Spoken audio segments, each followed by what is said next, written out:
Hello good morning प्यारे दोस्तों, निमी technical classes में आपका हार्दिक स्वागत है।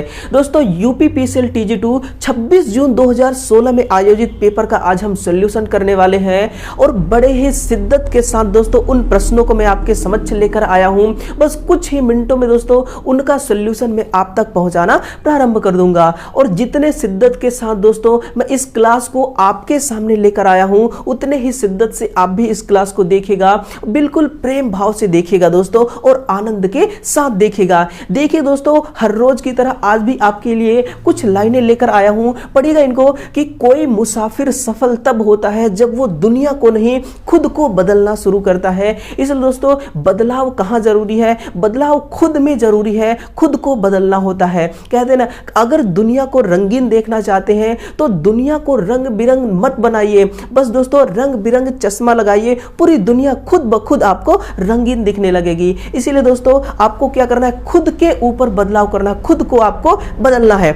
देखिएगा दोस्तों, पहला क्वेश्चन है आपके सामने और इनका दोस्तों पीडीएफ भी आपको हमारे टेलीग्राम चैनल पर मिल जाएगा। सभी क्लास का पीडीएफ दोस्तों Telegram channel per day by day class का आपको मिलता रहेगा टाइम टू टाइम। इसलिए दोस्तों दिए गए लिंक में आप क्लिक करिए और डायरेक्ट दोस्तों एंट्री करिए हमारे टेलीग्राम चैनल पर। वहां पर से दोस्तों आप जितने भी क्लास लिए जा चुके हैं उन सभी का पीडीएफ आपको मिल जाएगा। और पीडीएफ कितना ही महत्वपूर्ण है दोस्तों, आपको पता है ना कितना महत्वपूर्ण है। और दोस्तों पीडीएफ एक ऐसी चीज है जो रिवीजन के वक्त काम आती है। किस वक्त दोस्तों? रिवीजन के समय। देखिएगा पहला क्वेश्चन आपके समक्ष है और इसको पढ़िए दोस्तों। चार समरूप प्रतिरोध को पहले समांतर में फिर सीरीज में कनेक्ट किया गया है ना। पहले दोस्तों समांतर में कनेक्ट किया, फिर सीरीज में कनेक्ट किया। पहले संयोजन का परिणामी दूसरे संयोजन के परिणामी प्रतिरोध से कितना गुना है? आपको दोस्तों क्या यहाँ पे अपना कॉन्सेप्ट को क्लियर करना होगा। कभी दोस्तों एग्जाम में हूबहू क्वेश्चन देखने को नहीं मिलता, लेकिन इसी से जुड़ी दोस्तों इसी से संबंधित क्वेश्चन आपको देखने को जरूर मिलता है। देखिएगा पहला जो आपको सर्किट बनाना है वो कौन सी दोस्तों? समांतर सर्किट बनाना है। तो चलिए चार रेजिस्टेंस मैं ले लेता हूं इस प्रकार से। ये कितने रेजिस्टेंस है दोस्तों? ये टोटल 4 रेजिस्टेंस है और जिनका कनेक्शन मैं बड़े ही प्यार से दोस्तों समांतर क्रम में करने वाला हूं और इनको V वोल्टेज के साथ देखिए वोल्टेज सोर्स से कनेक्ट कर दिया।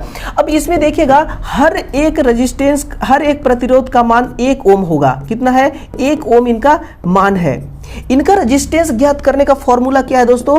आर टी बराबर आर बटा एन। एन किसको बता रही है? तो एन दोस्तों नंबर ऑफ रेजिस्टेंस को बता रही है ना। तो आर रेजिस्टेंस कितने हैं? 4। तो समांतर में कितने हो गए प्रतिरोध? आर बटा 4। ध्यान देते रहिएगा। अब इसी को मैं सीरीज में कनेक्ट करता हूं। पहला, ये दूसरा है, ये तीसरा है और ये चौथा है। इसको दोस्तों वोल्टेज V से हम इस प्रकार से कनेक्ट कर देते हैं। ये हमारी सर्किट कंप्लीट हो चुकी है। 1 ओम दोस्तों इनका भी प्रतिरोध का मान है, सेम आपको मान रखना होगा। देखिएगा इसमें RT बराबर क्या होगा? R1 plus R2 plus R3 और plus R4। Total resistance RT बराबर कितना हो गया दोस्तों? इसको जोड़ दीजिए 4R। कितना? 4R। अब देखिएगा ये आपको सीरीज में मिल गया और ये आपको समांतर में मिल गया। यहां क्या बोला है? पहले संयोजन का परिणामी, पहले संयोजन का परिणामी कितना मिला है दोस्तों? R बटा 4। दूसरे संयोजन के परिणामी का प्रतिरोध कितना गुना है? बटा 4R। अब देखिएगा दोस्तों गेम यहीं पर है, समझना यहीं पर है। 4R को अगर मैं ऊपर उठा करके ले जाऊं तो क्या बन जाएगा? R बटा 4 गुणे 4R ये बन जाएगी। ठीक है, अब R से R को मैं कट कर दूंगा तो क्या बचेगा दोस्तों? 1 बटा 4 गुणे 4 बचा है ना। इसको सॉल्यूशन करूंगा तो होगा 1 बटा 16। यही आपका आंसर होगा। 1 बटा 16 ही आपका क्या होगा? आंसर। तो दोस्तों इसका सही आंसर क्या है? ऑप्शन नंबर डी इसका बिल्कुल करेक्ट आंसर है। इस प्रकार से दोस्तों मुझे उम्मीद है कि आपका जो कॉन्सेप्ट था बिल्कुल दोस्तों क्लियर हो चुका होगा। आगे बढ़िएगा, अगला क्वेश्चन देखिए। पिज्जोमीटर की डिजाइनिंग किस मापन हेतु किया जाता है? दोस्तों उच्च दाब मापन के लिए पिज्जोमीटर का, उच्च दाब मापन के लिए पिज्जोमीटर का डिजाइन करते हैं। देखिए दोस्तों जो आपकी पिज्जोमीटर है ना, ये क्या करती है दोस्तों? ये एक प्रकार का क्या है? ये एक प्रकार का ट्रांसड्यूसर है। नोट कीजिएगा, एक प्रकार का ये क्या है? ये एक प्रकार का ट्रांसड्यूसर होता है जो क्या करती है दोस्तों? जो दोस्तों करती है ऊर्जा का रूपांतरण, इसका क्या काम है? ऊर्जा का रूपांतरण करना, है ना, यानी कि ऊर्जा के दोस्तों लेवल को ये चेंज करती है, ऊर्जा के लेवल को बदलती है। ये एक प्रकार का ट्रांसड्यूसर है। अगर आपसे पूछा जाए कि इसका एक एग्जाम्पल बताइएगा तो आप लिखेगा दोस्तों, उदाहरण लिखेगा माइक्रोफोन। उदाहरण क्या होगा आपका? माइक्रोफोन। माइक्रोफोन क्या कार्य करती है? तो लिखेगा माइक्रोफोन जो है दोस्तों ये वॉइस सिग्नल को, नोट कीजिएगा, वॉइस सिग्नल को ये किसमें कन्वर्ट करती है? ये दोस्तों इलेक्ट्रिक सिग्नल में, किसमें? इलेक्ट्रिक सिग्नल में कन्वर्ट करती है। वॉइस सिग्नल यानी कि दोस्तों ये ध्वनि ऊर्जा को, नोट कीजिएगा, ये किसको? ये ध्वनि ऊर्जा को विद्युत ऊर्जा में परिवर्तित करती है, वही आपका कहलाती है दोस्तों माइक्रोफोन। ये माइक्रोफोन क्या है? ये इसका एग्जाम्पल है। और फिर सुनिए दोस्तों, अगर आपसे पूछा जाए कि निम्न दाब का मापन कौन करेगा? किसके दोस्तों? निम्न दाब का मापन कौन करेगा? तो निम्न दाब मापन के लिए हम काम में लेते हैं पिरानी गेज को। किसको दोस्तों? पिरानी गेज को हम काम में लेते हैं। तो जब भी आपसे पूछे दोस्तों कि उच्च दाब को मापना है तो पिज्जोमीटर को काम में लेंगे, और निम्न दाब को मापना है तो आप पिरानी गेज को काम में लेंगे। आगे बढ़िए, क्वेश्चन नंबर 3 देखिए, वैद्युत ऊर्जा की यूनिट होती है, ये दोस्तों वाट आवर वैद्युत ऊर्जा की यूनिट मानी जाती है। वाट आवर में देखिएगा, वाट किसको बता रही है? सॉरी, घंटा किसको बता रही है? घंटा बता रही दोस्तों समय को। घंटा किसको बताती है? ये समय को बता रही है। और वाट किसको बता रही है? तो वाट दोस्तों पावर को बता रही है। किसको? पावर को बता रही है। आप एग्जाम्पल के रूप में समझिए दोस्तों, ये जो आपका डिजिटल बोर्ड दिख रहा है आपको, इसमें पावर सप्लाई आ रही है, और जब पावर सप्लाई आ रही है वही पावर है दोस्तों आपका वाट में, और जितने समय तक ये बोर्ड में पावर सप्लाई आती रहेगी वो समय है दोस्तों आपका क्या है? घंटा। तो ये क्या होगा दोस्तों? वाट घंटा, वाट आवर। और इस वाट आवर को दोस्तों हम किस मीटर से मापते हैं? किलोवाट आवर मीटर से मापते हैं, KWHM से मापते हैं। किसमें? KWHM से मापते हैं। और जो आपकी KWHM होती है कितने प्रकार के होते हैं? तो लिखिए दोस्तों, 3 फेज 3 तार। कितना फेज दोस्तों? 3 फेज 3 तार एनर्जी मीटर। 3 फेज 3 तार एनर्जी मीटर। और ये जो आपकी 3 फेज 3 तार एनर्जी मीटर है, ये दोस्तों 2 वाट मीटर विधि द्वारा, 2 वाट मीटर विधि द्वारा ये पावर का क्या करता है? मापन करता है। इसी के साथ में और एक पॉइंट लिखेगा कि 3 फेज 4 तार, है ना, 3 फेज 4 तार वाली जो आपकी एनर्जी मीटर होती है, 3 फेज 4 तार वाली जो आपकी एनर्जी मीटर होती है, ये दोस्तों ये 3 वाट मीटर विधि द्वारा, है ना, 3 वाट मीटर विधि द्वारा पावर का मापन करता है। अब दोस्तों आपको कमेंट करके बताना है कि 2 वाट मीटर विधि द्वारा किस प्रकार के पावर का मापन किया जाता है, और दोस्तों 3 वाट मीटर विधि द्वारा किस प्रकार के पावर का मापन किया जाता है। अगला क्वेश्चन देखिएगा, क्वेश्चन 4 क्या है कि एक फेज मोटर का स्टार्टिंग कैपेसिटर, एक फेज मोटर में कौन सी कैपेसिटर होती है? स्टार्टिंग कैपेसिटर कौन सी होती है? वो अपघट्य कैपेसिटर। कौन सी दोस्तों? अपघट्य कैपेसिटर होती है। और जो आपकी अपघट्य कैपेसिटर होती है ना दोस्तों, इस कैपेसिटर में लिखेगा केमिकल एक्शन के द्वारा। किसके द्वारा दोस्तों? केमिकल एक्शन के द्वारा इसमें क्या होता है? वोल्टेज का संग्रहण, है ना, वोल्टेज का जो संग्रहण है इसमें दोस्तों केमिकल रिएक्शन के द्वारा होता है। और अगर इसकी दोस्तों लाइफ टाइम पूछे तो तुलनात्मक रूप से लिखिएगा दोस्तों, तुलनात्मक रूप से जो इसका जीवन काल होता है ना वो बहुत ही कम होता है। जीवन काल इसका दोस्तों बहुत ही कम होता है, बहुत ही कम होती है। तो ये कुछ पॉइंट था, इसका जीवन काल तुलनात्मक रूप से बहुत ही कम होती है, और केमिकल एक्शन के द्वारा इसमें वोल्टेज का संग्रहण होती है। यही दोस्तों आपका अपघट्य कैपेसिटर कहलाती है। और ऑयल कैपेसिटर को काम कहाँ लेते हैं आप? तो ये दोस्तों इलेक्ट्रॉनिक सर्किट में, कहाँ पर आप इसको प्रयोग करते हैं? इलेक्ट्रॉनिक परिपथों में, इलेक्ट्रॉनिक परिपथों में आप इसको काम में लेते हैं। फिर है आपका माइका कैपेसिटर। लिखेगा जो आपकी माइका कैपेसिटर है, ऐसे इसको सर्किट में काम में लेते हैं जिसमें फ्रीक्वेंसी का जो मान होता है ना वो उच्च फ्रीक्वेंसी का मान हो, उस परिपथ में इसको काम में लेते हैं। और पेपर कैपेसिटर दोस्तों एक ऐसी कैपेसिटर है जो AC और DC दोनों प्रकार के पावर में इसको हम काम में लेते हैं। और इसका यूज है दोस्तों सिंगल फेज की जो मोटर होती है ना वहां पर इसका यूज किया जाता है। जैसे कि दोस्तों एग्जांपल के रूप में लिखेगा सीलिंग फैन। एग्जाम्पल के रूप में नोट कीजिएगा, सीलिंग फैन में हम इसको काम में लेते हैं। तो ये सारे कैपेसिटर थे दोस्तों, एक ही मकसद से इन कैपेसिटर को मैं सारे ऑप्शन में लिख कर लाया था ताकि मैं सभी का यूज आपको बता सकूं, है ना, सभी का मैं यूज आपको बता सकूं। अगला क्वेश्चन देखिए, क्वेश्चन नंबर 5 है कि इलेक्ट्रोमैग्नेट में मैग्नेट की सामर्थ्य कैसे परिवर्तित की जाती है। ये दोस्तों किसकी बात कर रही है? ये बात कर रही है आपकी विद्युत चुंबक के बारे में। किसके बारे में? विद्युत चुंबक के बारे में। तो आंसर क्या होगा ऑप्शन नंबर भी, कि करंट में परिवर्तित करके आप इसके मान को क्या कर सकते हैं? परिवर्तित कर सकते हैं। बहुत ही आसान क्वेश्चन है दोस्तों, यूपीपीसीएल में बहुत ही आसान क्वेश्चन आते हैं, बस आप अपनी प्रैक्टिस को थोड़ा मजबूत करिएगा। बिल्कुल दोस्तों, अब की बार सिलेक्शन पक्का हो जाएगा आपका। अपना जो धैर्य है ना दोस्तों, इसको बना के रखना होगा और अपने कॉन्फिडेंस को थोड़ा बढ़ाना होगा, क्योंकि कॉन्फिडेंस ही दोस्तों जो एग्जाम में काम आती है। सप्लायर फ्यूज जो सील्ड होता है किस स्थान में लगा होता है? एक डायग्राम बनाता हूं, आप खुद बताना दोस्तों कि कहां पर यह लगा होता है, और उस डायग्राम को देखिएगा। सबसे पहले लगा होगा किलोवाट हावर मीटर। ये क्या है आपकी? Kilowatt hour metre. इसमें देखिएगा यहां से आर फेज आ रही है और यहीं से देखिएगा ये वाई फेज निकल रही है, और इसी के साथ भी देखिएगा दोस्तों यहां से बी फेज आ रही है। R phase, Y phase, B phase है। ये आर है, वाई है, बी फेज है। ये दोस्तों इनकमिंग पावर सप्लाई है। ये क्या है? Incoming power supply. ध्यान देते रहिएगा, आंसर आप खुद बता देंगे दोस्तों, आंसर आप खुद ही बता देंगे कि इसका सही आंसर क्या होगा। ये हो गया आपकी बी फेज, और ये दोस्तों आपकी वाई फेज, और आर फेज भी इसी के साथ में निकालता हूं। ये देखिए आर फेज, यहां पर आपका क्या लगा है? ये आपकी फ्यूज लगी है। हर फेज का जो फ्यूज है दोस्तों वो अलग अलग लगा हुआ है ना, हर फेज का फ्यूज अलग अलग लगी हुई है। ये सारे तार यहां से आगे जाते हैं, और यहां पर आपका लगा हुआ है डीबी। ध्यान दीजिएगा, यहां पर क्या लगी हुई है? आपकी डीबी लगी हुई है। इस डीबी में देखिएगा बी फेज के तार को मैंने कनेक्ट कर दिया, और साथ ही वाई फेज के तार को भी कनेक्ट कर चुका, और इसी के साथ में आप देखिएगा ये है आपका आर फेज। ये R phase, Y phase, B phase दोस्तों कनेक्ट हो गया। अब इसको देखिएगा यहां से मैं कहां ले जाता हूं आगे, है ना। बड़ा ही सुंदर डायग्राम बन रहा है दोस्तों, बस आप देखते रहिएगा। आपको इसके बाद कभी दोस्तों इस सवाल से जुड़ी कोई समस्या ही नहीं रहेगी।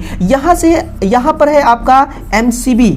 यहां पर क्या दोस्तों? आपका एमसीबी ट्रिपल पोल वाली एमसीबी है। कौन सी है? ट्रिपल पोल वाली एमसीबी है। और इस एमसीबी में देखिएगा जा करके ये हमारी वायर कनेक्ट हो जाती है। इस प्रकार से ये हमारी वायर क्या हो चुकी है? कनेक्ट हो चुकी है। हाँ, ये हमारी डायग्राम पूरी तरह से कंप्लीट है। और देखिएगा यहां से आर फेज निकल गया, वाई फेज और बी फेज। आप दोस्तों इसको अब जहां मर्जी वहां लोड में कनेक्ट कर दीजिए। अब दोबारा क्वेश्चन पढ़िए कि सप्लायर में जो फ्यूज होता है वो सील्ड होता है ना, किस स्थान में लगा होता है? अब आप खुद कमेंट करके बताइए दोस्तों कि फ्यूज आपको कहां नजर आ रही है, मीटर से पहले, किलो, या फिर मीटर के बाद में, मीटर के साथ में, डिस्ट्रीब्यूशन बोर्ड के साथ में। इसका आंसर दोस्तों मैं आप पर ही छोड़ता हूं, आप खुद कमेंट करके बताइए कि इसका आंसर क्या होगा। अगला क्वेश्चन है, निम्नलिखित में से कौन सा कथन गलत है? 20 एम्पीयर घंटे वाली सीसा संचायक बैटरी सप्लाई कर सकती है। देखिए दोस्तों, 1 घंटे तक 20 एम्पियर बिल्कुल कर सकती है, 5 घंटे तक 20 एम्पियर, 20 घंटे तक 1 एम्पियर, या 200 घंटे तक 0.1 एम्पियर। एक ही एग्जांपल देता हूं दोस्तों और सारा डाउट आपका क्लियर हो जाएगा। मान लीजिए कोई इंसान है दोस्तों, कोई आदमी है, वो 50 केजी का वजन एक बार में उठा लेता है ना, 50 केजी का वजन एक बार में वो उठा सकता है, लेकिन हम उसको 5-5 केजी का वजन उठाने के लिए कहते हैं और पूरा दिन उठवाते हैं उससे 5-5 केजी का वजन, तो शायद वो दोस्तों 50 केजी का कई गुना भार उठा चुका होगा, है ना। लेकिन उससे वही भार जिसको वो पूरे दिन में उठा रहा है, 50 केजी का कई गुना भार को वो पूरे दिन में उठा रहा है, उस भार को एक ही बार में इकट्ठा, पूरे उस भार को अगर उस व्यक्ति के ऊपर डाला जाए, इतना वजन दोस्तों इकट्ठा अगर उस पर डाल देंगे तो शायद वो आदमी ही पंचर हो जाएगा, है ना। इसी प्रकार से दोस्तों, जो आपकी बैटरी है, बैटरी की कैपेसिटी से अधिक लोड कनेक्ट करेंगे तो वो दोस्तों क्या होगा, बैटरी अपनी दम तोड़ देगी। इसीलिए आंसर इसका क्या होगा, ऑप्शन नंबर ए कि ऑप्शन नंबर बी इसका सही होगा, है ना। ऑप्शन नंबर बी 5 घंटे तक 20 एम्पियर कैसे दे सकती है? 5 घंटे तक 20 एम्पियर भैया, 20 एम्पियर घंटे वाली ये बैटरी है, तो 5 घंटे तक वो भी 20 एम्पियर का लोड आप कैसे कनेक्ट करके सप्लाई ले सकते हैं। निम्नलिखित में से कौन सा दीप फिलामेंट के लिए प्रयोगी नहीं है। ये दोस्तों नाइक्रोम की बात कर रहा है, किसकी? नाइक्रोम की बात कर रहा है। और जो आपकी नाइक्रोम है ना, नाइक्रोम का दोस्तों विशिष्ट प्रतिरोध कितना होता है, लिखेगा नाइक्रोम का विशिष्ट प्रतिरोध कितना होता है, तो लिखेगा दोस्तों 100 माइक्रो ओम सेंटीमीटर। ये किसका है दोस्तों? ये है आपका विशिष्ट प्रतिरोध का मान नाइक्रोम का। किसका? नाइक्रोम का। अगर इसके गलनांक के बारे में पूछे तो एक पॉइंट और लिखेगा, जो इसका गलनांक है ना वो 1400 डिग्री सेंटीग्रेड होता है। कितना? 1400 डिग्री सेंटीग्रेड। इसका यूज कहां पर करते हैं, तो इस पॉइंट को भी आप नोट करना प्यारे भाइयों। उपयोग इसका किया जाता है दोस्तों हीटर की हीटिंग कॉइल बनाने में, हीटर की कॉइल बनाने में हम इसको काम में लेते हैं। तो बहुत ही आसान क्वेश्चन था ये दोस्तों। किसका क्वेश्चन है? ये यूपीपीसीएल के द्वारा पूछा गया प्रश्न है। और देखिएगा इसका आंसर क्या है, ऑप्शन नंबर बी इसका सही आंसर है। बाकी टेंटालम, टंगस्टन और कार्बन जैसे दोस्तों सारे मटेरियल से हम फिलामेंट बनाते हैं। विभव मापी प्रचालन के लिए विभव ट्रांसफार्मर का उपयोग उच्च वोल्टेज को निरापद वोल्टेज तक घटाने के लिए किया जाता है। प्राइमरी में टर्न का मान कितना होगा? सुनिए दोस्तों, ये किसकी बात कर रहा है कि उच्च वोल्टेज को दोस्तों निरापद वोल्टेज तक घटाने की बात कर रहा है। यानी कि ट्रांसफार्मर कैसा है दोस्तों? आपकी ट्रांसफार्मर स्टेप डाउन प्रकार की है। और स्टेप डाउन में क्या होता है, जो आपकी प्राइमरी वाइंडिंग होती है ना, वो प्राइमरी वाइंडिंग में जो टर्न है वो टर्न दोस्तों उच्च होता है। कैसा होता है? टर्न उच्च होता है। और सेकेंडरी वाइंडिंग में टर्न कैसी होती है, तो सेकेंडरी कॉइल में जो आपकी टर्न होगी वो निम्न टर्न होगी। कैसी होगी?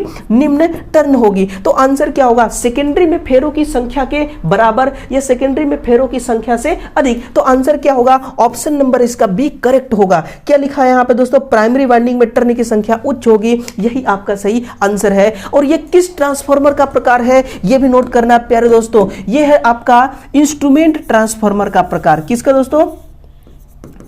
ये है आपका इंस्ट्रूमेंट ट्रांसफार्मर का प्रकार। इंस्ट्रूमेंट ट्रांसफार्मर का प्रकार होता है जिसको आप कहते हैं पीटी, है ना। और लिखेगा पीटी का जो सेकेंडरी वोल्टेज होती है ना, सेकेंडरी कॉइल का दोस्तों जो रेटेड वोल्टेज होती है उस वोल्टेज की हम बात कर रहे हैं। वो रेटेड वोल्टेज होती है 110 वोल्ट। कितना दोस्तों? 110 वोल्ट वो रेटेड वोल्टेज होती है। तो इसको भी आपको नोट करना है ना। तो इसी प्रकार से दोस्तों बस आप इस क्लास को देखते रहिएगा और आपको दोस्तों शेयर भी करना है। क्या करना है? शेयर भी करना है। माना कि दोस्तों हम लाइव क्लास नहीं पढ़ रहे हैं, लेकिन कोई बात नहीं दोस्तों, हम उसी फीलिंग के साथ पढ़ रहे हैं, हम उसी फीलिंग के साथ आपसे कनेक्ट है। बेशक दोस्तों हम लाइव नहीं है ना। बस दोस्तों बस लाइव जिस दिन आएंगे ना उस दिन दोस्तों हम अलग ही अंदाज होगा। पढ़ाने का जो अंदाज है वो भी अलग होगा और पढ़ने का जो आपका अंदाज है वो भी अंदाज अलग होगा। बस दोस्तों अंदाज बदलने वाला है, बाकी सब कुछ वही रहेगा। बस दोस्तों फिर भी हम अंदाज को बदलना चाहेंगे। हम बहुत ही जल्द लाइव आपके सामने आना चाहेंगे। आपका सपोर्ट रहा दोस्तों तो हम वो भी बहुत जल्द आ जाएंगे। इसलिए दोस्तों आपको चैनल को सब्सक्राइब भी करते रहना है। 250 वोल्ट 100 वाट दीप तंतु का रेजिस्टेंस कितना होगा बताइएगा दोस्तों। उस लैंप की बात कर रहा है जिस लैंप को दोस्तों आप अपने घर में यूज करते हैं। कहां पर? अपने घर में, है ना। कितना है? 250 वोल्ट और 100 वाट। लिखिएगा एक फॉर्मूला लिखिएगा प्यार से, R बराबर V स्क्वायर बटा R। कैसे भूल सकते हैं दोस्तों आप इस फॉर्मूला को? बताइए ना कैसे भूल सकते हैं, है ना। R बराबर क्या होगा? V स्क्वायर कितना है दोस्तों? 250 गुणे 250 करिए ना और लाइए आंसर। और फिर कितना है दोस्तों? यहां पर सॉरी R नहीं, यहां पर P होगा। क्या होगा दोस्तों? P होगा। और पावर कितना है दोस्तों? 100 वाट का। पावर कितना है? 100 वाट का। देखिएगा 2 जीरो से ये 2 जीरो कट गया और 625 ओम। यही तो आपका सही आंसर हुआ। और ऑप्शन नंबर बी भी दोस्तों यही है। बिल्कुल दोस्तों ऑप्शन नंबर डी हमारे फेवर में है। आगे बढ़िएगा। क्वेश्चन नंबर देखिएगा 11 है। ओवरहेड लाइनों में केबल से क्या लाभ प्राप्त होता है? तो केबल से दोस्तों भीड़ भाड़ इलाकों से दोस्तों हम अंडरग्राउंडिंग सिस्टम से पावर का डिस्ट्रीब्यूशन कर सकते हैं।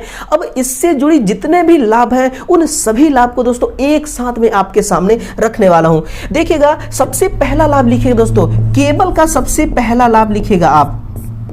केबल कि इसकी दक्षता बहुत अधिक होती है। दक्षता कैसी होती है प्यारे दोस्तों? दक्षता उच्च होती है। और इसमें हानि कैसी होती है? हानि निम्न होती है। फिर लिखिएगा, दूसरा पॉइंट डालिएगा, आप खुद डालिए दोस्तों और खुद लिखिएगा। दूसरा पॉइंट क्या है कि इसकी दक्षता उच्च होती है और इसमें दोस्तों झोल बहुत कम होते हैं, है ना। इस झोल का ना होना, ये क्या है दोस्तों? ये किसको बताती है? ये लाभ को बताती है, अंडरग्राउंडिंग केबल के लाभ के बारे में बताती है। और इसमें क्या होता है दोस्तों? कोरोना जैसा कोई हानि नहीं होता है ना। कोरोना हानि इसमें नहीं होती है। किसी भी प्रकार का यांत्रिक चोट से ये सुरक्षित होती है। यांत्रिक चोट से ये सुरक्षित होती है। तो कई सारे इसके लाभ हैं। और दोस्तों देखिए, अभी जो आपकी ना ग्रेटर नोएडा है, ग्रेटर नोएडा में पावर का जो डिस्ट्रीब्यूशन किया गया है वो पूरी तरीके से दोस्तों केबलिंग के द्वारा, किसके द्वारा? अंडरग्राउंड केबलिंग के द्वारा पावर को डिस्ट्रीब्यूट किया गया है। इसीलिए दोस्तों ग्रेटर नोएडा को क्या कहा जाता है?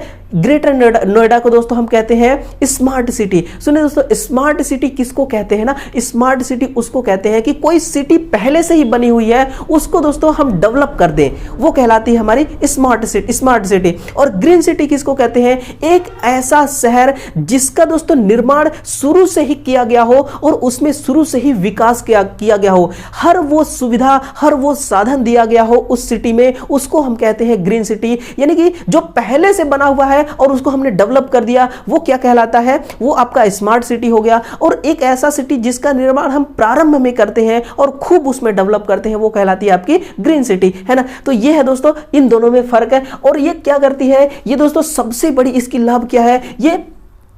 ये दोस्तों किस शहर को लिखेगा?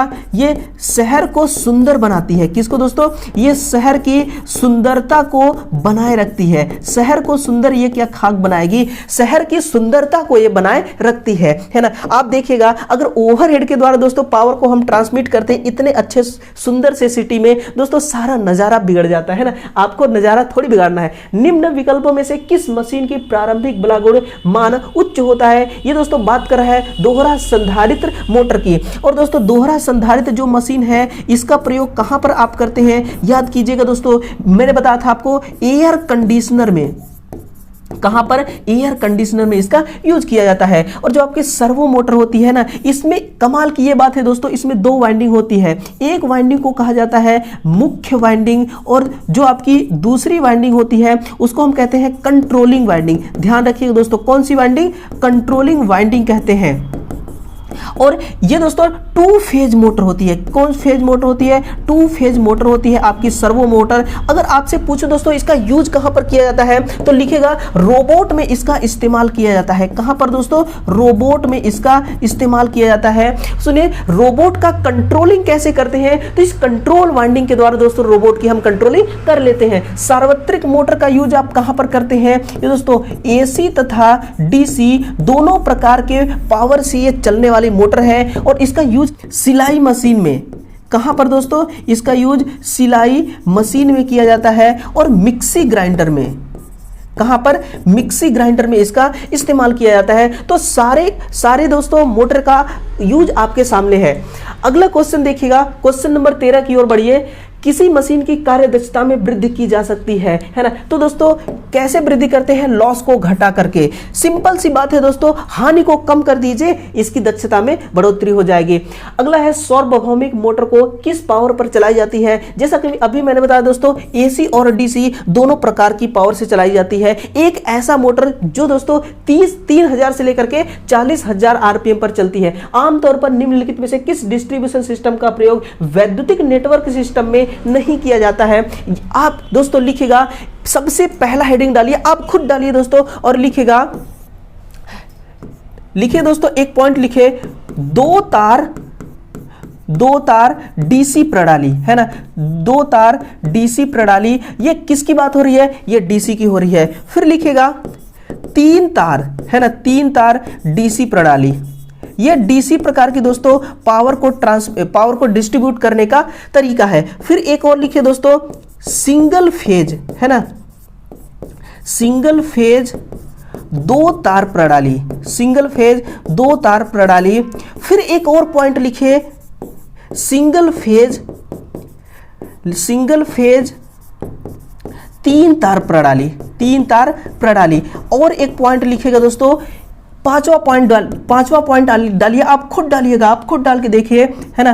फिर लिखिए तीन फेज तीन तार प्रणाली, तीन फेज ये तीन तार प्रणाली हो गई। एक और पॉइंट लिखिए 3 फेज चार तार प्रणाली, तार प्रणाली। तो ये सारे क्या है दोस्तों, पावर ट्रांसमिट करने के लिए नहीं, पावर को डिस्ट्रीब्यूट करने के लिए सारे सिस्टम है। आप इसमें से पढ़िए, दो तार डीसी प्रणाली, तीन तार डीसी प्रणाली, सिंगल फेज दो तार प्रणाली, सिंगल फेज तीन तार प्रणाली, तीन फेज तीन तार प्रणाली और तीन फेज चार तार प्रणाली। अब ऑप्शन को आप मैच करिए और जरा इसका आंसर करके बताइए। सिंगल फेज चार तार कहीं पर आया इसका जिक्र? नो, तो यही आपका सही आंसर होगा। यही क्या होगा दोस्तों, आपका बिल्कुल करेक्ट आंसर माना जाएगा। सिंगल फेज तीन तार होती है, तीन फेज तीन तार होती है, तीन फेज चार तार होती है। बोलिए दोस्तों सियावर रामचंद्र की जय। सारा दोस्तों आंसर आपके सामने है, सभी का आंसर आपके समक्ष है।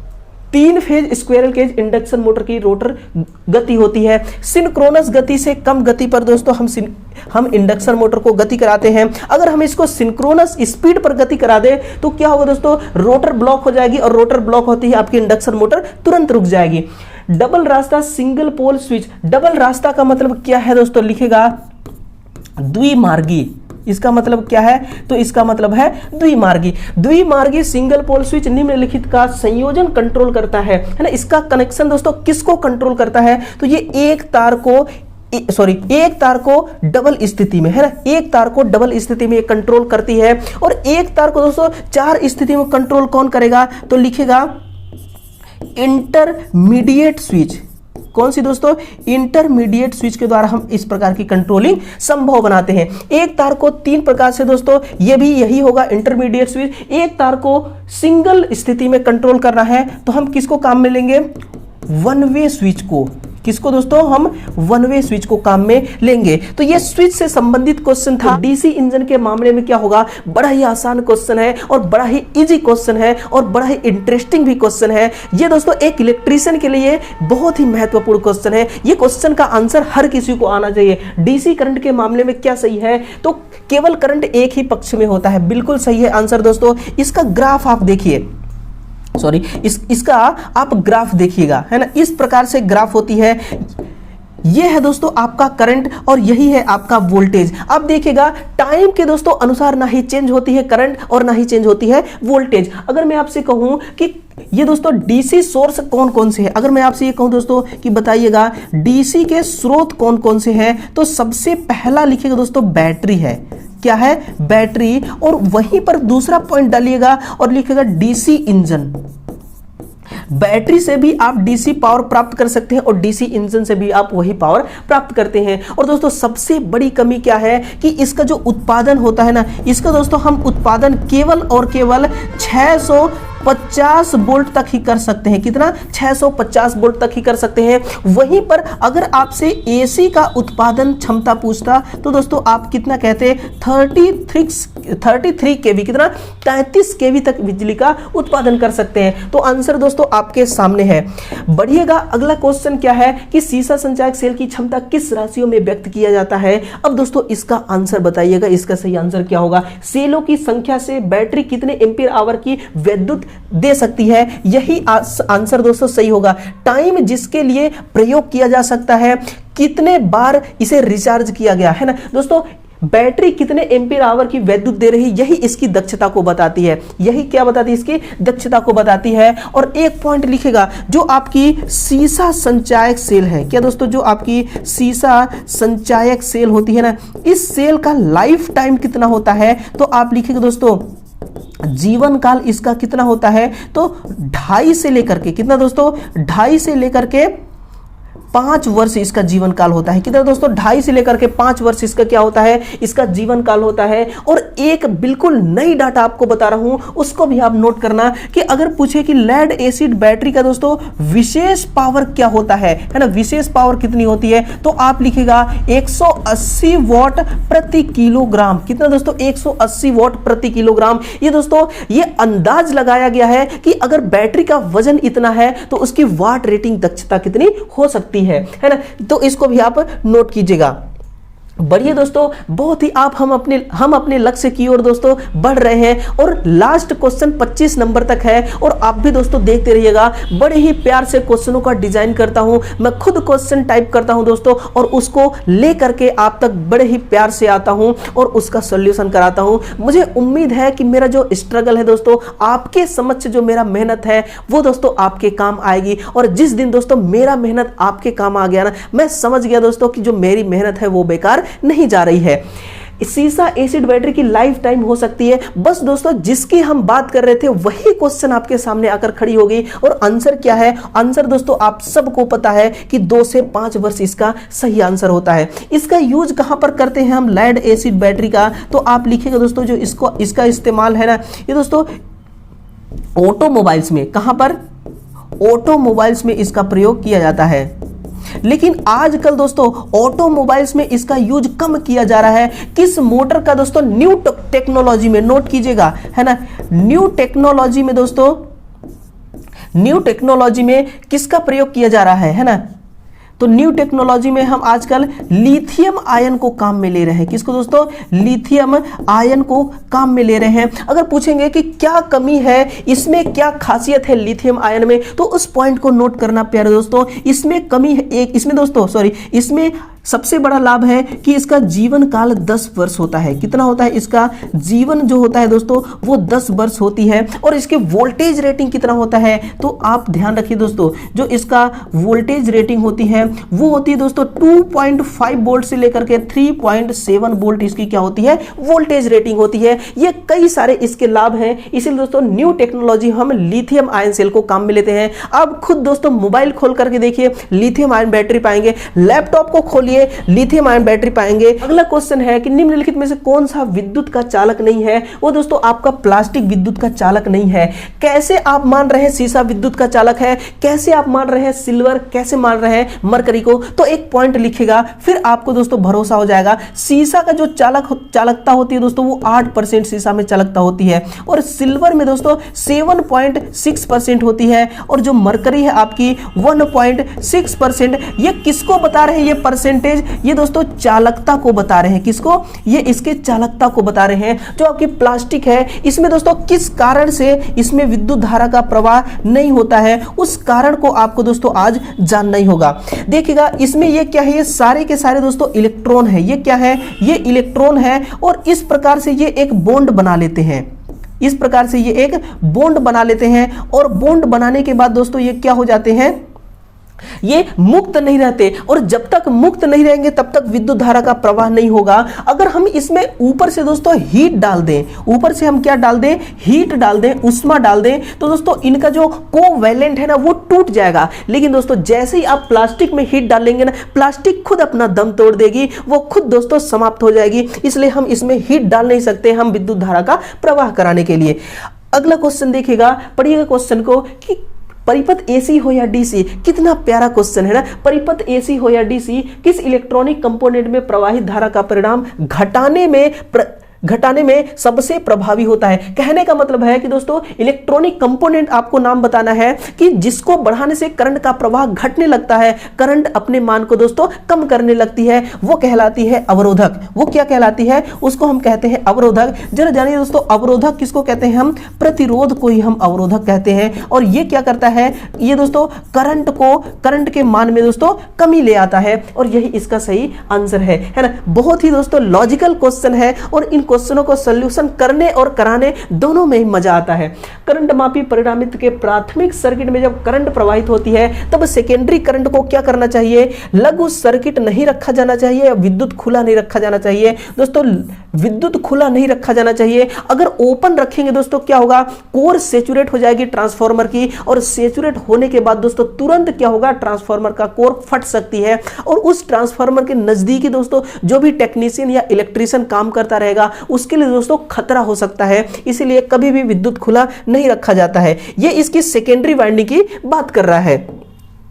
अगला क्वेश्चन है लाइट एनर्जी को करंट एनर्जी में परिवर्तित करने वाली युक्ति क्या कहलाती है? ये दोस्तों फोटो इलेक्ट्रिक युक्ति है। कौन सी है? ये फोटो इलेक्ट्रिक युक्ति है।